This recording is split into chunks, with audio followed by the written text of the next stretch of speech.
Hi guys, welcome back to the channel and another episode of Project Vulcan.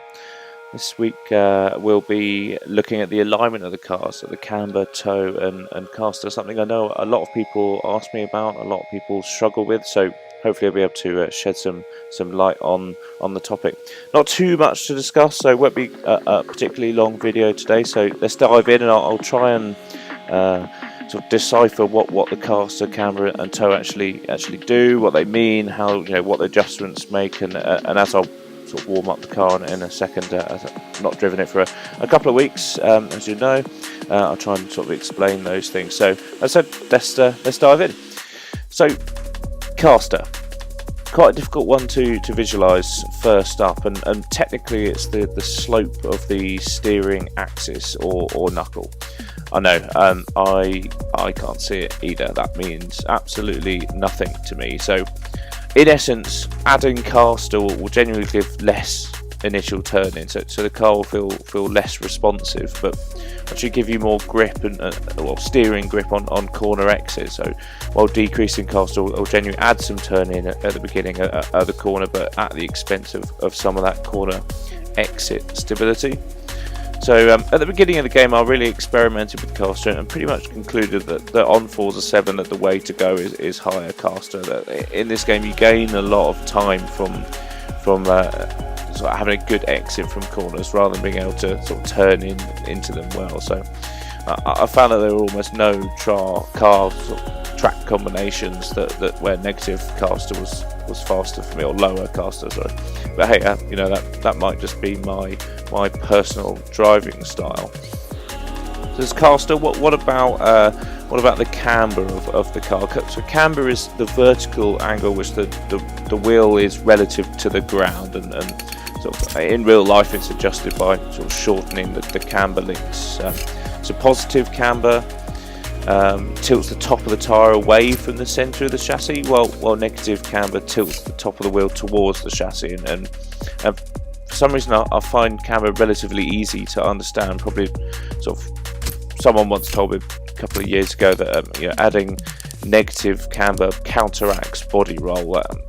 Okay, if you have a flat car like the Vulcan, you can get away with less camber, but if you have a car with more body roll, say I don't know, Porsche Macan or big 4x4, then you're going to need more negative camber. Why is that? Because the aim of the game, the whole aim of the game is to keep as much tyre in contact with the road surface as possible. And if you think about it, if you've got a tyre which is sort of leaning in slightly, as the sort of forces of the corner push the car over and lean the car over, it's going to flatten the tyre to the road, and if you've got a car which leans more, you're going to need more angle to start with because it's got more travel, if that makes sense.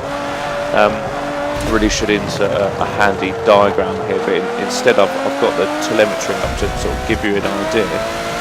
What we're looking for really here is the how close the camber gets to zero going around corners. So we saw that it was absolutely nowhere near zero being flat and completely in contact with the road. And the trick is to continue driving while looking at the outside tyre. So we're looking at the front left going here, so point -2 it got down to, and actually the rear was positive, which is not what we want really, because it's going the other way, and actually that's going to give us a negative effect. So the trick is to keep looking at the outside tyres around different types of corners, so different speeds of corner, different cambers, to try and, so again the rear we need to increase definitely, and actually the front we could increase as become more negative as well, because we're really close to that zero. So on a faster corner we it might be quite difficult for us to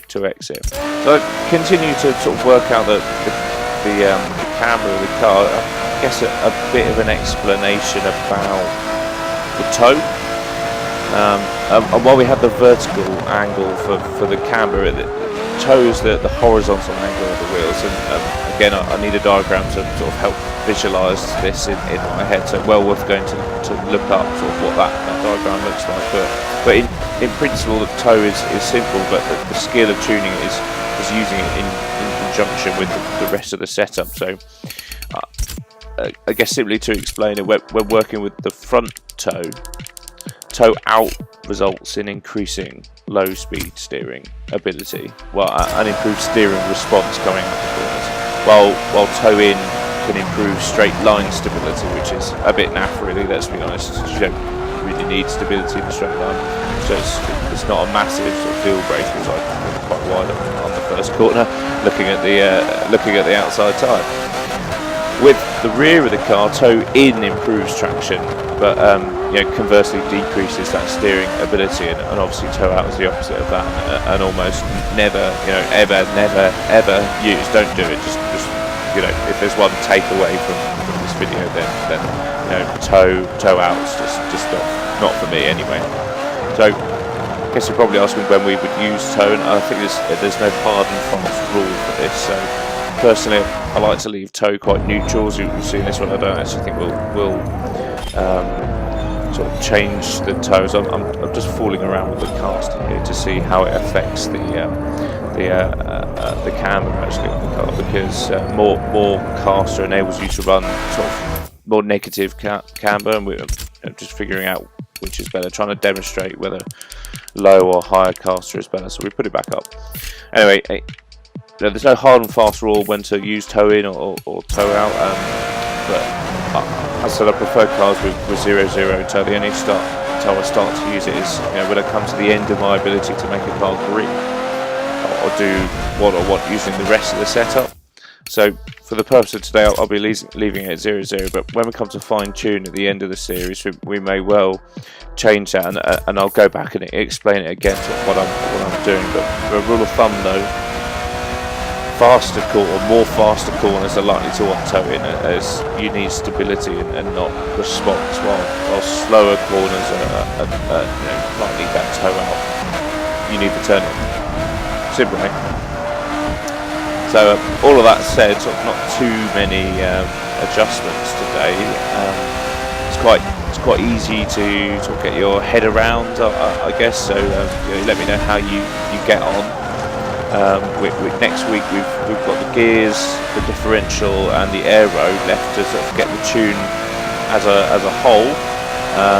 But then after that, what we've got is a whole load of fine tuning and hot lapping to try and really understand what actually makes the car much good, because I go really deep into the screen. That was terrible, wasn't it? Let me know in the comments how you're getting on with your Vulcan or sort of some of the other cars you're tuning. What lap times you were getting at the start, what techniques you've still got on the videos are helping you sort of get into tuning, or things you've learned. It's always good to share those things, because I'm still learning, even though I've been doing this for years. So let me know your thoughts on that, and let me know what your thoughts are on the series so far. Any improvements I can make, questions, and I'll address them in the next video. So cheers guys, aero, diff and gears next up, but until then, let me know how you get on. Cheers.